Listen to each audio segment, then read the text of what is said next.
કેમ છો વિદ્યાર્થી મિત્રો? બધા મજામાં?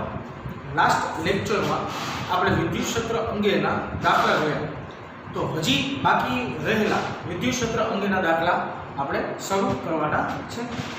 તો જોઈએ, સ્વાધ્યાયનો 25 નંબરનો દાખલો છે, જે તમારી ટેક્સ્ટબુકમાં વધારાના સ્વાધ્યાયનો દાખલો છે, પણ બહુ અગત્યનો અને બહુ સહેલો છે.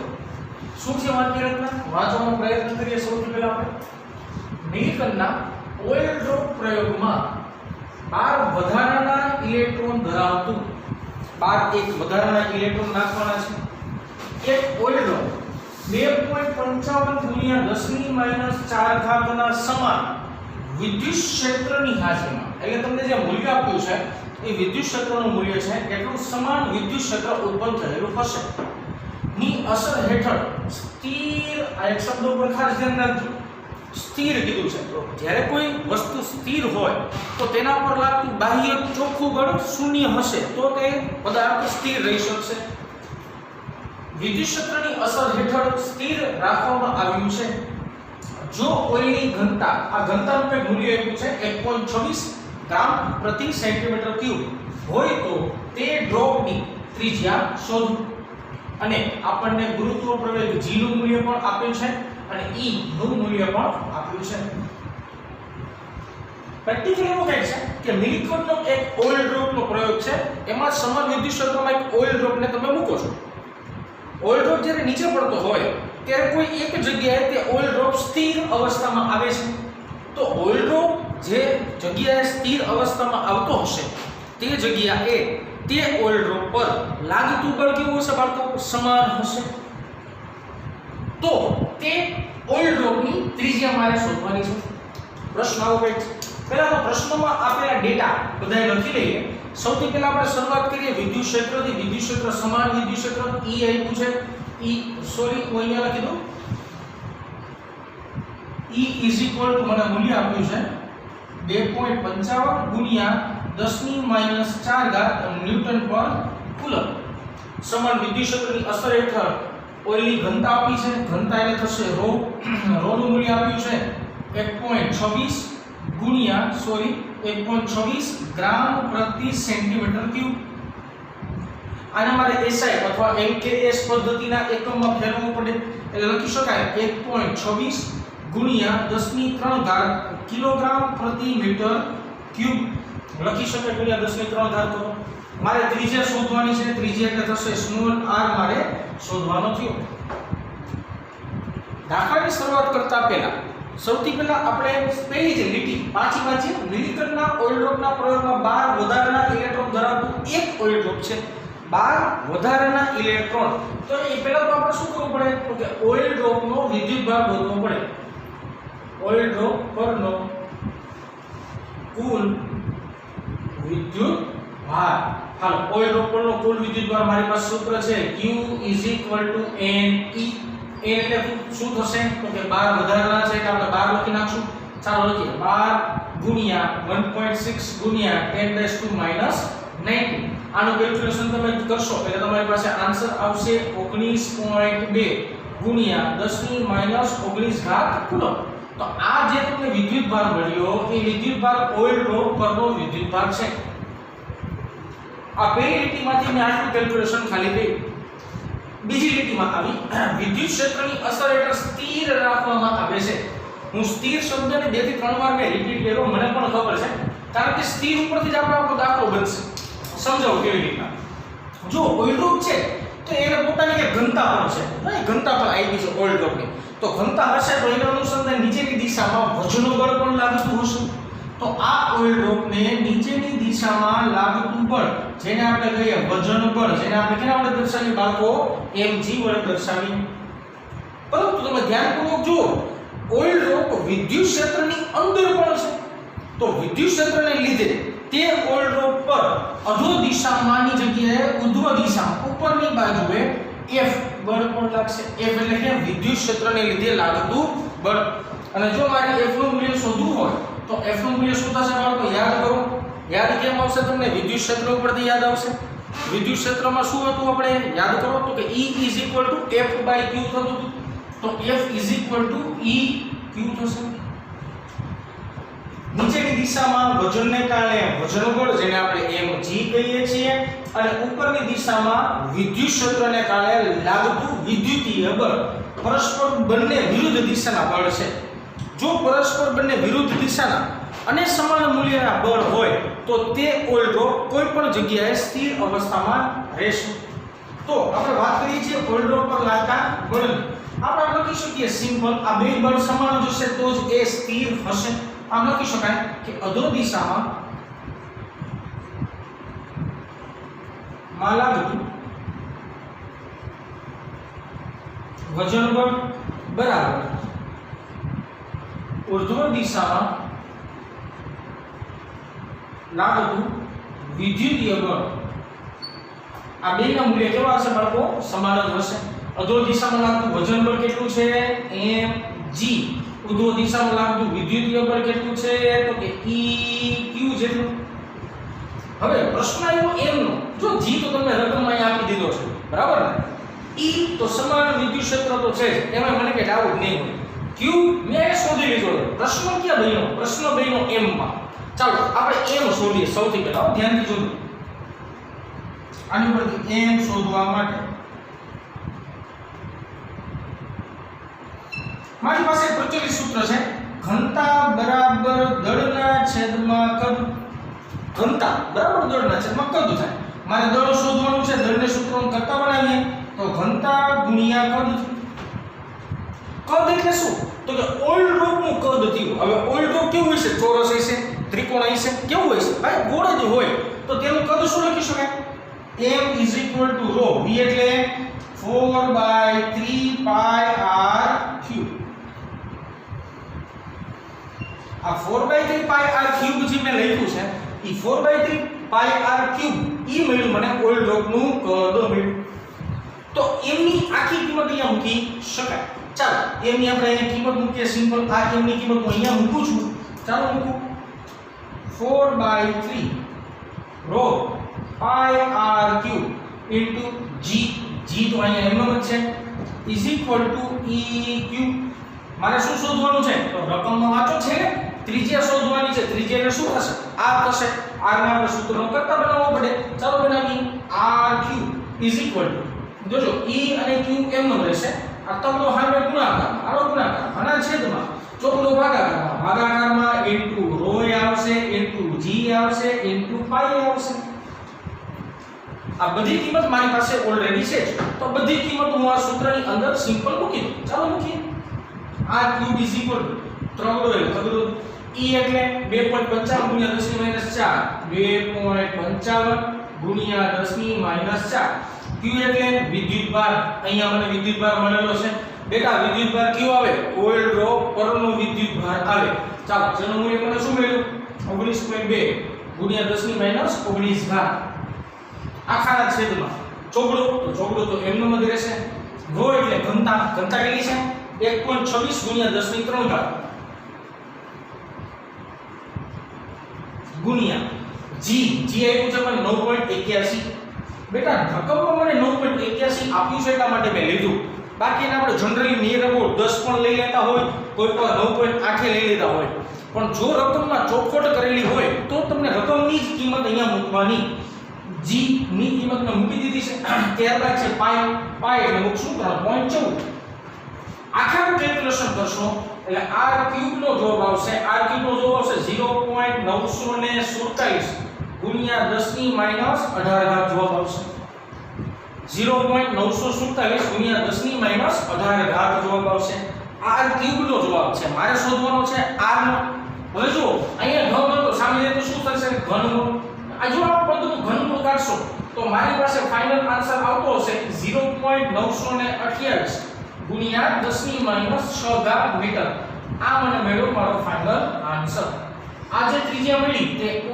ઓઇલ ડ્રોપની ત્રિજ્યા છે ખાસ આની અંદર મેં ઘણા બધા શબ્દો તમને બતાવ્યા મેઇન શબ્દ પકડવાનો છે કે ઓઇલ ડ્રોપ સ્થિર છે ઈ અને બાર વધારાના ઇલેક્ટ્રોન નાખવામાં આવે છે આ બે શબ્દો જો તમારા ધ્યાનમાં નહીં આવે તો દાખલો થશે નહીં તો આ છે તમારો સ્વાધ્યાયનો 25 નંબરનો દાખલો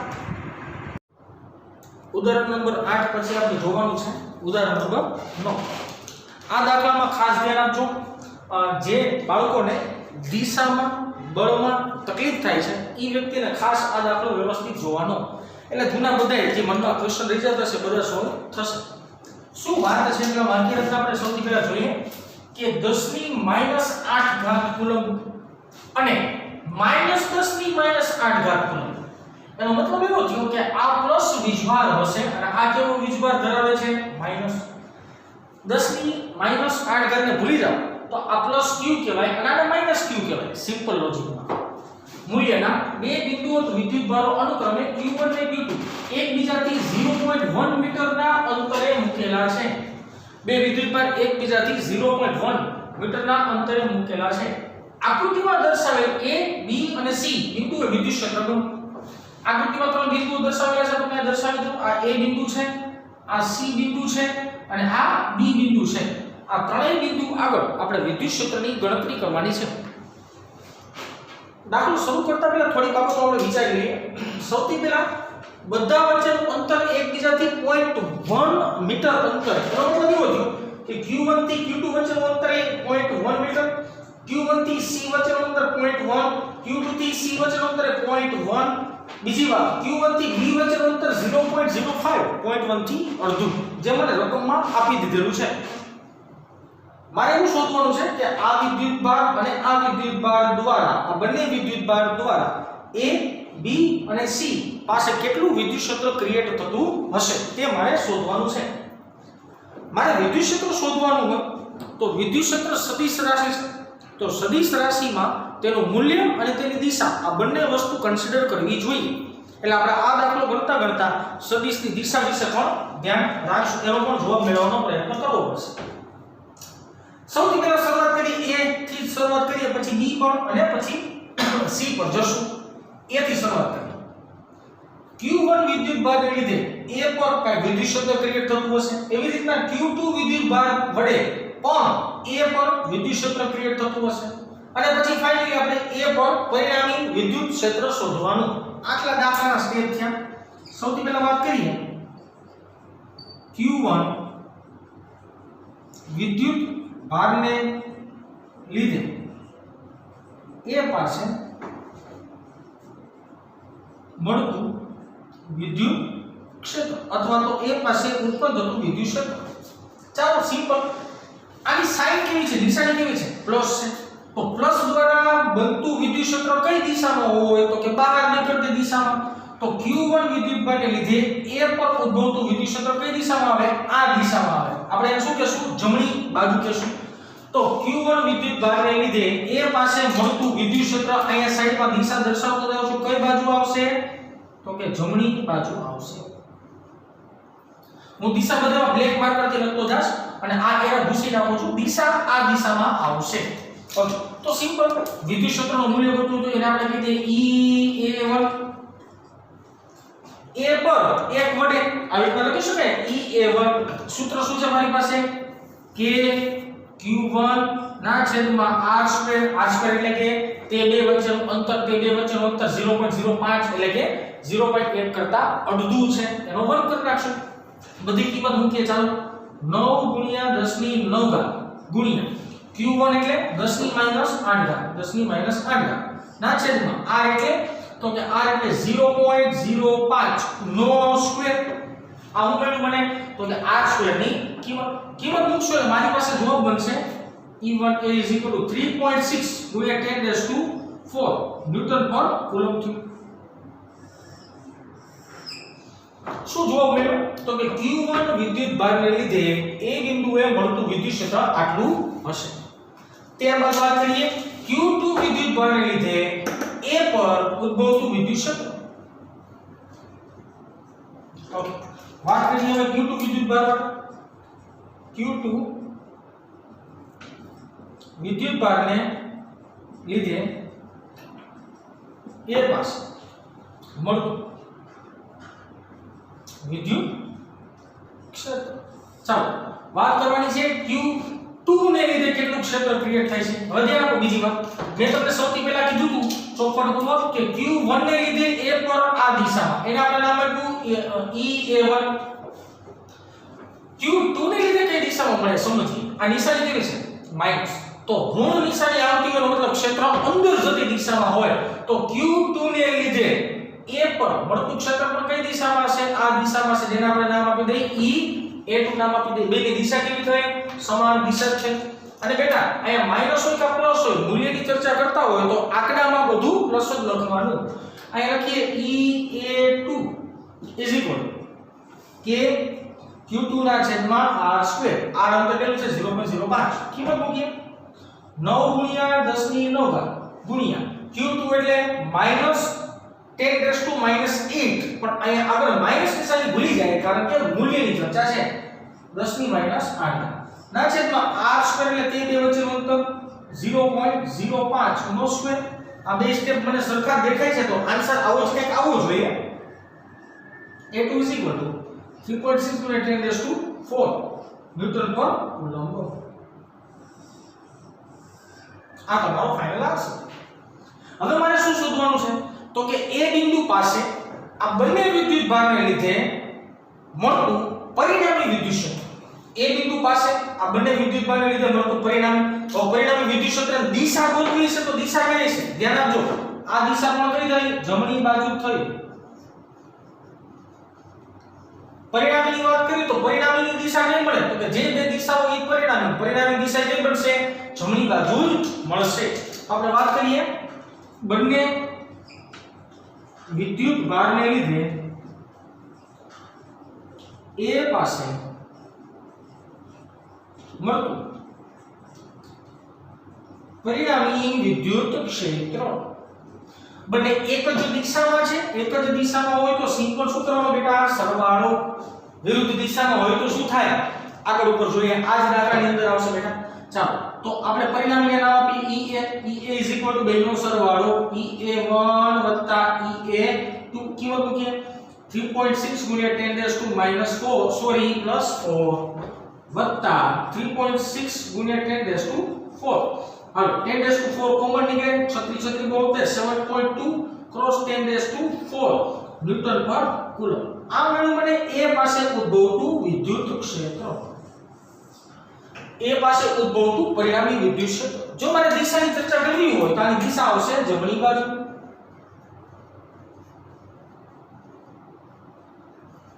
દિશા જમણી બાજુ. તો ફાઇનલી હું એક જ દિશા તમને દર્શાવું છું જે પરિણામીની હોય. આ તો તમને ખાલી સમજાય એટલા માટે હું વચ્ચે દોરતો જતો હતો. ઓકે, તો A પાસે પરિણામી ક્ષેત્ર કઈ દિશામાં આવ્યું, આ દિશામાં આવ્યું. આ મળ્યું A પાસેનું પરિણામી વિદ્યુત ક્ષેત્રની દિશા. આ વાત ક્લિયર થઈ A માટે. આવું નવું મારે કેના માટે કરવાનું, B માટે પણ કરવાનું, ત્યારબાદ C માટે પણ કરવાનું. હવે આપણે વાત કરીએ B માટે. હાલો સમજી લઈએ સૌથી પહેલા B માટે શું થશે. Q1 વિદ્યુત ભારને લીધે B પર ઉદ્ભવતું ક્ષેત્ર. હાલો Q1 એટલે પ્લસ, તો પ્લસ દ્વારા મળતું ક્ષેત્ર કઈ દિશામાં હોય, આ દિશામાં હોય. આ દિશામાં હશે આમ. એના આપણે નામ આપી દઈએ EB1. શું નામ આપીએ EB1. તેનું મૂલ્ય શોધી લઈએ. ચાલો અહીં લખીએ કે Q1 વિદ્યુત ભારને લીધે B પાસે મળતું અથવા ઉત્પન્ન થતું વિદ્યુત ક્ષેત્ર. વિદ્યુત ક્ષેત્રની દિશા મેં ઓલરેડી દર્શાવી છે. લેફ્ટ હેન્ડ સાઈડ ડાબી બાજુ આવશે. લખી નાખીએ કાઉન્સની અંદર ડાબી બાજુ આવે. ઓકે, ડાબી બાજુ. ચાલો હવે આપણે કેલ્ક્યુલેશન કરીએ સિમ્પલ. હાલો વિદ્યુત ક્ષેત્રનું સૂત્ર EB1 કે Q1 ને લીધે છે બે વચ્ચેનું અંતરને આપણે નામ આપીએ R². કિંમત મૂકીએ. ચાલો 9 ગુણ્યા 10 ની 9 ઘાત. Q1 એટલે શું છે બાળકો તો કે Q1 એટલે 10⁻8 ડિવાઇડેડ. ચાલો તે બે વચ્ચેનું અંતર કેટલું આપ્યું છે રકમ પ્રમાણે 0.05 નો સ્ક્વેર. તો આનો આન્સર સિમ્પલ શું આવશે આગળની કેલ્ક્યુલેશન પ્રમાણે 3.6 ક્રોસ 10⁴ ન્યૂટન પર કુલમ્બ. આ મળ્યું મને Q1 ને લીધે B બિંદુ પર ઉદ્ભવતું ક્ષેત્ર. આ આપણે થોડી ચર્ચા કરવાની છે Q2 ને લીધે. ચાલો પહેલા અહીં લીટી લખી નાખું પછી તમને દિશા દર્શાવી દઉં. શું આની રચના લખવાની છે તો કે Q2 વિદ્યુત ભારને લીધે બી પાસે મળતું વિદ્યુત ક્ષેત્ર સિમ્પલ જોઈએ Q2 વિદ્યુતભાર વિદ્યુતભાર કેવો છે પેલા તો ચાર્જ કેવો છે નેગેટિવ તો નેગેટિવ ચાર્જને લીધે મળતું ક્ષેત્ર કઈ દિશામાં નેગેટિવ પોતાની બાજુ પોઝિટિવ બીજાની બાજુ નેગેટિવ ચાર્જને લીધે મળતું ક્ષેત્ર આ બાજુમાં આવે અંદર જતી દિશામાં આવે ઓકે આને આપણે શું નામ આપ્યું છે EB2 નામ આપ્યું છે તો જો બે પરસ્પર કેવી દિશામાં છે બાળકો વિરુદ્ધ દિશામાં થયા સરસ તો આપણે હવે સમીકરણની અંદર કિંમત મૂકીએ EB2 k Q2 ના છેદમાં r2 કિંમત મૂકીએ શું છે કિંમત 9 ગુણ્યા 10 ની 8 ઘાત ગુણ્યા Q2 એટલે 10 ની -8 બેટા એ મૂલ્યમાં લઈ લઉં છું માઈનસ નિશાને એને કન્સિડર કરતો નથી ડિવાઇડ બાય r2 એટલે તે બે વચ્ચેનું અંતર હાલો તે બે વચ્ચેનું અંતર કોણ બે વચ્ચેનું અંતર તો કે Q2 વિદ્યુતભાર અને B વચ્ચેનું અંતર હવે જો આકૃતિમાં Q2 થી Q1 વચ્ચેનું અંતર કેટલું 0.1 મીટર Q1 થી B વચ્ચેનું અંતર કેટલું 0.05 મીટર તો જો શું આવે 0.15 મીટર અંતર થાય તો ડાયરેક્ટ છેદમાં લખી નાખું છું સોરી હું અહીંયા r ન લખી શકું કારણ કે મેં r બરાબર 0.05 કીધું છે જ્યારે અહીંયા અંતર બનશે 0.1 પ્લસ 0.05 એટલે 0.15 નો શું કરવો પડે મારે સ્ક્વેર કરવો પડે અહીંયા પણ કેલ્ક્યુલેશન આપણે 0.15 નો સ્ક્વેર રાખી આનું કેલ્ક્યુલેશન કરતા તમને ફાઇનલ આન્સર મળશે જે આન્સર હશે 0.4 10⁴ ન્યૂટન પર કુલમ આ તમને મળ્યું Q2 વિદ્યુતભારને લીધે B બિંદુએ ઉદ્ભવતું વિદ્યુત ક્ષેત્ર જેનું મૂલ્ય આટલું કાંઈ છે હવે વાત રહી પરિણામી વિદ્યુત ક્ષેત્રની જો આ સ્ટેપ જોઈ લો Q1 ને લીધે પહેલા Q2 ને લીધે પછી પરિણામ દિશાની વાત કરવી છે આની દિશા કઈ આવશે જમણી બાજુ આવશે ચાલો હવે લખી નાખું ભૂલી ગયો તો વાત કરીએ જમણી બાજુની આનો ડન હવે જો પરિણામી કેમ ગોતવું પરિણામી ગોતવા માટે સિમ્પલ લોજિક એક આમ બંને એકબીજાની વિરુદ્ધ દિશામાં છે તો મોટામાંથી નાનું બાદ કરવાનું અને મોટાની દિશા લેવાની મોટામાંથી નાનું બાદ કરવું શું કરવાનું આ મોટો આંકડો થયો આ મોટો આંકડો થયો કોમન સેન્સ આ મોટો આંકડો થયો આમાંથી આંકડો શું કરી નાખવાનો બાદ કરી નાખવાનો એટલે કે નાખી બંને વિદ્યુતભારને લીધે B પાસે પરિણામ વિદ્યુત ક્ષેત્ર ચાલો પરિણામી વિદ્યુત ક્ષેત્ર આપણે EB લઈ EB બરાબર શું કરશું EB1 EB2 કરશું જો તો બાળકો યાદ રાખજો સમાન દિશા હોય તો બેનો સરવાળો વિરુદ્ધ દિશા હોય તો મોટામાંથી નાનું બાદ કરી નાખવાનું મોટું કેટલું 3.6 ગુણ્યા 10⁴ -0.4 ગુણ્યા 10⁴ 10⁴ કોમન આવે 3.6 માંથી 0.4 જાય તો વધે 3.2 ગુણ્યા 10⁴ ન્યૂટન પર કુલમ આ મળ્યું મને B નું પરિણામી ક્ષેત્ર B પાસે પરિણામી ક્ષેત્ર નો દિશા દર્શાવી તો દિશા કઈ આવશે તો કે મોટાની દિશા તો આ દિશામાં મને B નું પરિણામી મળે જેને આપણે નામ આપી દઈએ EB ઓકે ઉપર જે વધારાની માહિતી લખી છે તમારી જાણકારી માટે એને પૂછી નાખું છું પાછું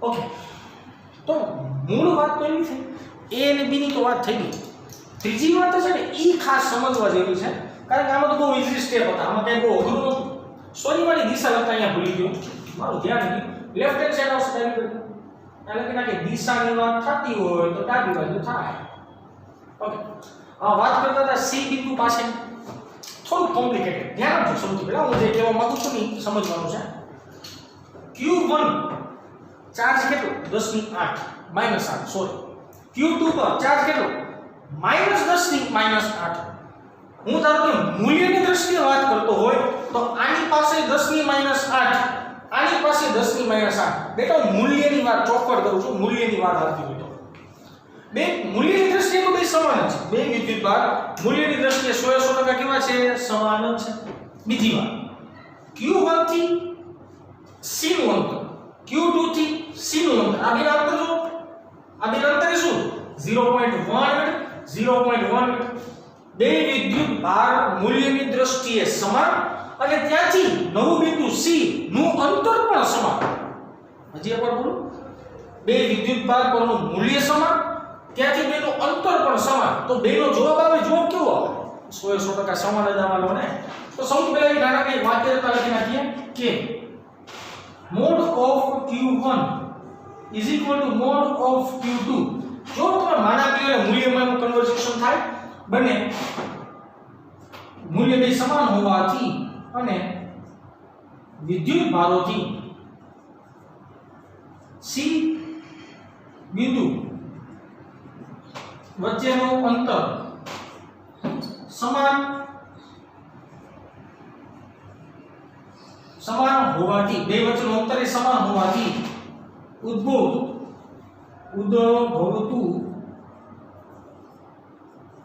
વિદ્યુત ક્ષેત્ર જોઈએ. ચાલો અહીં દિશાની વાત થોડીક છેડા ઉપર રાખશો. અત્યારમાં દિશા ડાબે જમણે એવું બોલશું.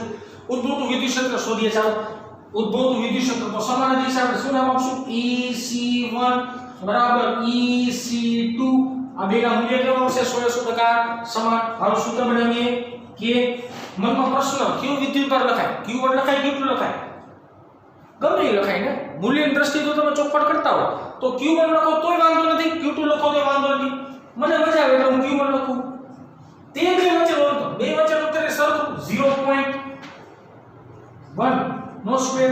ચાલો બધી કિંમત મૂકી. બેટો R નહીં દો, કારણ કે પહેલેથી R એટલે 0.05 કહી દીધું છે, એટલા માટે હું અહીંયા R નહીં બોલું. ઓકે, કિંમત મૂકીએ કે એટલે 9 * 10 ની 9 ઘાત વિદ્યુતભાર 10 ની -8 ના છેદમાં 0.1 નો સ્ક્વેર. આનો જવાબ આવશે 9 * 10 ની 3 ઘાત. તો EC1 બરાબર EC2 બરાબર 9 * 10 ની 3 ઘાત ન્યૂટન પર કુલમ. આનો આન્સર છે.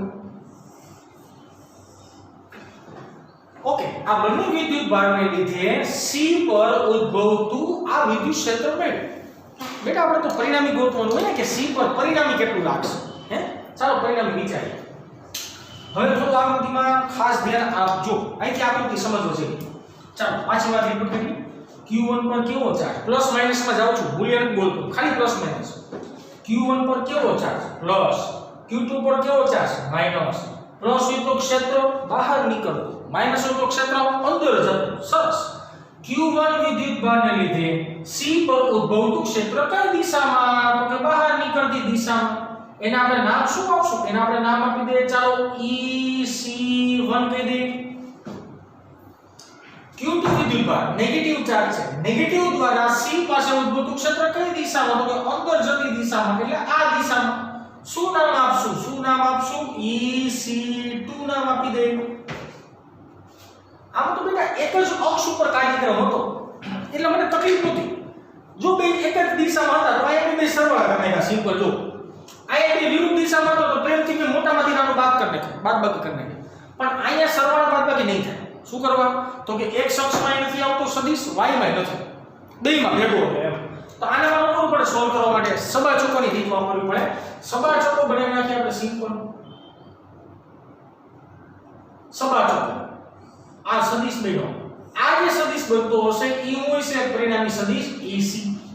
તો તમને ખબર છે સબાચોકોની અંદર પરિણામી સદિશ શોધવાનું સૂત્ર, જગ્યાના અભાવને કારણે થોડું ધ્યાન રાખજો. C પાસે પરિણામી સદિશ આ લખું છું, C પાસે પરિણામી ક્ષેત્ર શોધવા માટે પરિણામી ક્ષેત્ર શોધવાનું સૂત્ર યાદ દેવડાવું તમને. આગળ આપણે ભણ્યા હતા EC² બરાબર EC1² વત્તા EC2² વત્તા 2EC1 into EC2 into cos θ2 minus θ1. લે, બે સદિશ વચ્ચેનો ખૂણો બ્રેકેટમાં બાકી રાખો. ખૂણો તો સાહેબ આપણે જોઈતો જ નથી. હવે આપણે વાત કરીએ ખૂણાની. ધ્યાન આપજો. આ પરિણામી સદિશનું સૂત્ર થયું. સૂત્રમાં ખાલી મારે બાકી રહે છે ખૂણો મૂકવાનું. ખૂણો મૂક્યા પછી કેલ્ક્યુલેશન તમારે કરવાનું છે. હું ખાલી તમને ખૂણો સમજાવી દઉં. જો આકૃતિ ધ્યાનપૂર્વક જોજો, બ્લેક માર્કરને ધ્યાનપૂર્વક જોજો. સમાંતર બાજુ ચતુષ્કોણ લાગે છે મને, સોરી સમબાજુ ત્રિકોણ લાગે છે મને. તો આ ખૂણો થાય તો કે આ 60 નું બધાય 60 180. ધ્યાન આપજો આખી વાત. આ મારી માર્કર જોજો ધ્યાન કરો શું કહું નહીં જો માર્કરને આમ રાખો તો અહીંથી લઈને આટલો ખૂણો કેટલા થાય 180 થાય ને આખો ખૂણો 180 થાય આટલો 60 છે તો આટલો કેટલો થાય આ આખો ખૂણો 180 નો થાય અડધો વર્તુળ થયું સિમ્પલ લોજિક માં આ ખૂણો 60 એ 60 નો કીધો સમબાજુ ત્રિકોણ હોવાને લીધે તો આ વધેલો ખૂણો કેટલાનો થાય વધેલો ખૂણો થાય 120 ડિગ્રી નો 180 માંથી 60 કાઢો તો 120 વધે તો આયા ખૂણો આવ્યો 120 ડિગ્રી આનું કેલ્ક્યુલેશન કેમ કરશું આપણે સિમ્પલ લોજિક જોજો EC1 હું બોલું છું સમજી લેજો હોમવર્ક માં આપું છું આટલી જ બાબત હું હોમવર્ક માં આપું છું આટલી જ બાબત હું અહીંથી બાકી રાખું છું હું આ ડાયરેક્ટ ફાઇનલ આન્સર લખી નાખીશ બરાબર છે હું બધું તમને કહી દઉં છું કે કેલ્ક્યુલેશન કેવી રીતના કરવાનું તમારે ખાલી નોટ પેન થી રાઇટિંગ કરવાનું છે તો સમજો EC1 કેટલું છે આ 9 * 10 ની 3 EC2 કેટલું છે એટલું જ 9 * 10 ની 3 તો EC1 બરાબર EC2 થયું ને આ થયું બરાબર ઓકે હવે આપણે આનો સૂત્ર રિપીટ બોલું ધ્યાનથી જોજો EC² બરાબર EC1² વત્તા EC1² તુની જગ્યાએ વળી બોલી હકે ને મૂલ્ય દ્રષ્ટિએ બે સમાન જ છે હવે EC1² વત્તા EC1² વત્તા 2 EC1 EC1 તુની જગ્યાએ વળી બોલી હકે ઓકે ઇન્ટુ cos 120 ડિગ્રી એટલે -1/2 શું થાય -1/2 બધી જગ્યાએ EC1 કરી નાખવાનું સિમ્પલ કેલ્ક્યુલેશન આપવાનું cos નું મૂલ્ય એ તમને રાઉન્ડ કરી લખી દઉં છું જે વિદ્યાર્થીઓને યાદ ન હોય એના માટે જેનું મૂલ્ય થાય -1/2 હું આનો ડાયરેક્ટ ફાઇનલ આન્સર લખું છું EC જો તમે કેલ્ક્યુલેશન કરશો એટલે આનો ફાઇનલ આન્સર મળશે 9 * 10 ની 3 ઘાત ન્યૂટન પર કુલમ ફાઇનલ આન્સર શું આવશે 9 * 10 ની 3 ઘાત ન્યૂટન પર કુલમ છેલ્લી વાત પૂરી કરી લઈ દિશાની વાત EC કઈ દિશામાં EA ની દિશામાં EA કઈ દિશામાં જમણી બાજુ તો EC કઈ બાજુ આવે જમણી બાજુ સમજાયું ને EA અને EC એકબીજાને સમાંતર છે બેની દિશા સમાન જ છે તો બેની દિશા શું આવશે જમણી બાજુ જ આવશે આ કેલ્ક્યુલેશન આની ઉપરથી કિંમત મૂકી તમારે કરવાનું છે બહુ ઈઝી છે મેં તમને કહી દીધું છે બેના મૂલ્ય સમાન છે તો અહીંયા EC2 ની જગ્યાએ EC1 લખી શકાય આવી રીતના કેલ્ક્યુલેશનમાં આગળ વધજો આ આન્સર 100% આવી જશે સ્વાધ્યાયના 25 માં દાખલા 12 વાત કરવાની છે ઉદાહરણ નંબર 8 ટેક્સ્ટ બુક નો દાખલો છે શું કહે છે વાક્ય રચના જોઈએ સૌથી પહેલા એક ઇલેક્ટ્રોન 2 * 10 ની 4 ન્યૂટન પર કુલમ જેટલા નિયમિત વિદ્યુત ક્ષેત્રમાં 1.5 સેન્ટીમીટર જેટલું અંતરનું પતન પામે છે સમાન ક્ષેત્ર છે જેનું મૂલ્ય 2 * 10 ની 4 ન્યૂટન પર કુલમ આપ્યું છે અને કેટલું અંતર કાપે છે તો કે 1.5 સેન્ટીમીટર જેટલું અંતર કાપે છે વાક્ય રચના જો અંતરનું પતન પામે મતલબ મુક્ત પતન પામે છે પદાર્થ શું કરે છે તમે મુક્ત પતન કરાવો છો આકૃતિ A ક્ષેત્રનું માપ અચળ રાખીને આકૃતિ A આ છે આકૃતિની અંદર શું કર્યું છે તો કે એક વિદ્યુત ક્ષેત્ર ક્રિએટ કર્યું છે વિદ્યુત ક્ષેત્ર પ્લસથી માઈનસ દિશામાં તમે જોઈ શકો છો એટલા માટે A રા ઉપર દર્શાવ્યા છે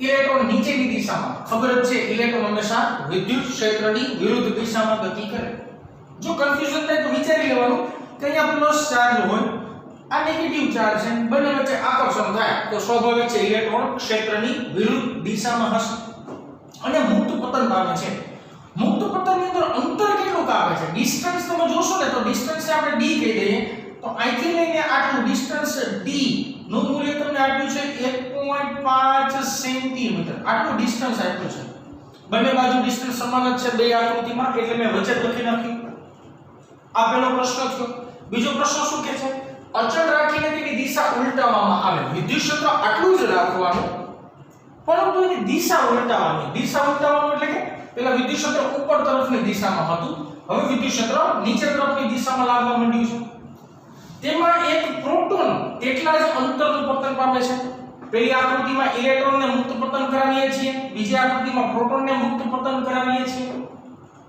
બે કિસ્સાની અંદર પતન માટે લાગતો સમય ગણવાનો છે. બે જ્યારે મુક્ત પતન પામીને નીચે આવે ત્યારે લાગતો સમય શોધવાનો છે. સિમ્પલ લેંગ્વેજમાં કેવું તેમ કહી શકાય કે 1.5 સેન્ટીમીટર અંતર વિદ્યુત ક્ષેત્રની અંદર કાપવા માટે લાગતો બેને કેટલો સમય હશે એ મારે શોધવાનો છે. સૌથી પહેલા હું ઇલેક્ટ્રોન અને પ્રોટોનને 2 મિનિટ પૂરતો ભૂલી જાઉં અને આપણે ખાલી જનરલ એમનું વાત કરીએ. જનરલ એમનું એવું વાત કરીએ કે ધારો કે q વિદ્યુત ભારને સમાન વિદ્યુત ક્ષેત્રમાં રાખવામાં આવે તો તેની પર એટલે કોની પર q વિદ્યુત ભાર પર લાગતું બળ, ધારો કે ઇલેક્ટ્રોન નથી પ્રોટોન નથી, હું માની લઈ થોડી વાર પૂરતું મેં કોઈ q વિદ્યુત ભાર રાખ્યો છે. q વિદ્યુત ભારને ક્ષેત્રની અંદર લઈ આવવામાં આવે તો તમને ખબર જ છે ક્ષેત્રને લીધે વિદ્યુત ભાર પર બળ લાગશે. એ બળ કેટલા મૂલ્યનું હશે તો આપણે સૂત્ર પણ ખબર છે F q E જેટલું મૂલ્ય લાગશે. F એટલે તો કે ma લખી શકાય. હાલો ma q E સૂત્ર કરતા ધારો કે a ને બનાવો તો a q E ના છેદમાં m. આ મને પ્રવેગનું સમીકરણ મળ્યું. પરંતુ આપણા દાખલાની અંદર ચોખવટ જ છે કે ઇલેક્ટ્રોન ને પ્રોટોન યુઝ કરવાના છે. તો આ સમીકરણ આપણે ઇલેક્ટ્રોન તેમજ પ્રોટોન બંને માટે બનાવીએ. અહીંયા વાત કરીએ ઇલેક્ટ્રોન માટે, અહીંયા વાત કરીએ પ્રોટોન માટે. બંને માટે હું સમીકરણ સિમ્પલ બનાવી. ચાલો પ્રવેગ તો અહીંયા લખશું પ્રવેગ ઇલેક્ટ્રોનનો acceleration of electron is equal to વીજભાર વિદ્યુતભાર q છે q. હવે તમે ધ્યાનથી સમજો તો તમને ખબર જ છે કે ઇલેક્ટ્રોન હોય કે પ્રોટોન હોય બે પરનો વીજભાર તો સમાન જ રહેવાનો. તો વીજભારનો હું q જ લખું છું. E તો ક્ષેત્ર બંને માટે સમાન જ છે તો E માટે E જ. પરંતુ બેના દળ અલગ અલગ હોય તો અહીંયા લખશું માસ ઓફ ઇલેક્ટ્રોન. આના જેવું સમીકરણ આપણે પ્રોટોન માટે ચાલો બનાવીએ. Acceleration of proton is equal to q E divide by m T. આ મારી પાસે ઇલેક્ટ્રોન તેમજ પ્રોટોન માટેના પ્રવેગના સમીકરણ આવ્યા. હવે તમે સૂર્યપથ પર ગતિ પહેલા સેમેસ્ટરમાં ત્રીજું ચેપ્ટર ભણ્યા છો. તમને ખબર છે કે જ્યારે કોઈ પદાર્થ મુક્ત પતન કરે તો અચળ પ્રવેગી ગતિના સમીકરણ વાપરી શકાય. તો આપણે હવે વાત કરીએ અચળ પ્રવેગી ગતિના સમીકરણ પરથી. અચળ પ્રવેગી ગતિના સમીકરણ પરથી આ લીટી ધારો કે હું બોલ્યો એનો સમજાવું તો એટલી વસ્તુ સમજાઈ જવી જોઈએ કે વિદ્યુત ક્ષેત્રની અંદર વિદ્યુત ભાર છે. જો વિદ્યુત ક્ષેત્રની અંદર વિદ્યુત ભાર હોય તો વિદ્યુત ક્ષેત્ર દ્વારા તે વિદ્યુત ભાર પર બળ લાગે તો પ્રવેગ પેદા થાય. સિમ્પલ લોજિક છે. તો અચળ પ્રવેગી ગતિના સમીકરણ પરથી અચળ પ્રવેગી ગતિનું સમીકરણ વાપરીએ d વાળું. d v0t + 1/2 at². તો 50% છોકરાઓને એ પ્રશ્ન આવશે કે સાહેબ આ ઇક્વેશન કેમ તમે લીધું? તો જો નિરાતે વિચારો તમને અંતર પણ રકમ આપ્યું છે 1.5 સેન્ટીમીટર. સોરી હા 1.5 સેન્ટીમીટર. તમારે સમય ફાઇન્ડ કરવાનો છે, સમય ગોતવાનો છે. તો સમયનું અંતર જે સમીકરણમાં આવે એ સમીકરણને પહેલી પ્રાયોરિટીમાં લેવાનું. વાત કરી છે મુક્ત પતનની. જો કોઈ પદાર્થ મુક્ત પતન કરતો હોય અમારા હાથમાં માર્કર છે મેં મૂકી તો પ્રારંભિક વેગ શું હોય? તો કે મુક્ત પતન કરતા કોઈ પણ પદાર્થનો પ્રારંભિક વેગ 0 હોય તો સમીકરણની અંદર તો v0t નું પદ તો એમનો નીકળી ગયું. કારણ કે પ્રારંભિક વેગ તો શૂન્ય આવશે. સમીકરણ લખીએ d = 1/2at². મારે શું શોધવાનું છે? સમય શોધવાનો છે. t ને સૂત્રનો કરતા બનાવી t² = 2d/a². સામે જાય તો સ્ક્વેર રૂટ અથવા વર્ગમૂળ.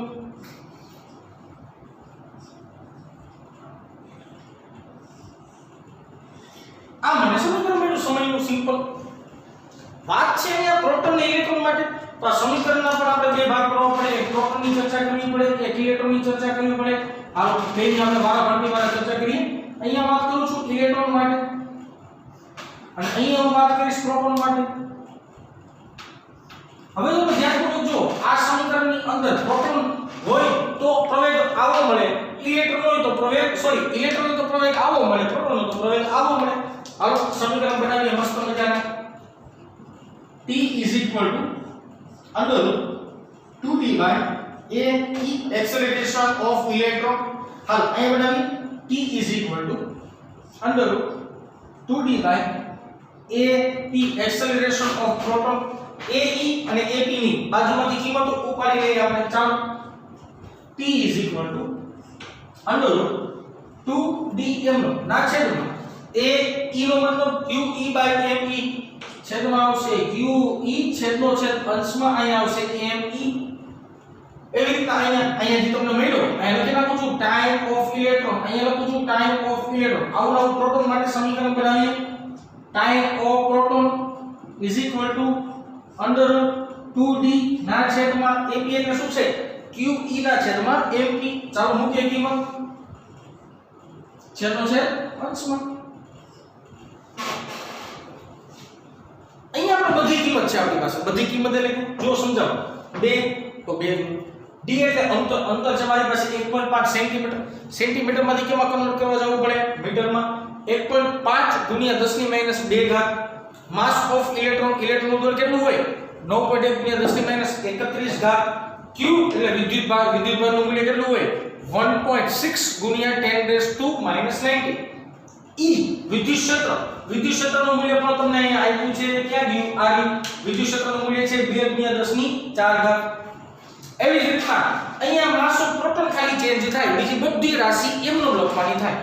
તો કિંમત થોડીક તમારી ઉપર મૂકી દઉં છું, કિંમત થોડીક તમને મૂકવા કહું છું. જો તમે આ કિંમત મૂકી દેશો અને અહીંયા તમને જે ફાઇનલ જવાબ મળશે, ફાઇનલ જવાબ આવા આવી છે કે જો તમે ટાઈમ ઓફ ઇલેક્ટ્રોન ની વાત કરતા હોય તો તેનું મૂલ્ય મળશે 2.9 ગુણ્યા 10 ની માઈનસ 9 ઘાત સેકન્ડ. 2.9 ગુણ્યા 10 ની માઈનસ 9 ઘાત સેકન્ડ અથવા તો 2.9 નેનો સેકન્ડ પણ કહેવાય. જો તમે પ્રોટોનની વાત કરતા હોય તો પ્રોટોનનો તમને આન્સર આવશે 1.3 ગુણ્યા 10⁻⁷ સેકન્ડ. પ્રોટોન માટે સમય આટલો હશે. તો બેના તમને શું મળી ગયા સમય. અહીંયા કિંમત બાળકો તમારે મૂકવાની છે. જ્યારે તમે દાખલો નોટ ડાઉન કરશો ત્યારે અહીંયા કિંમત તમે મૂકજો. ઓકે.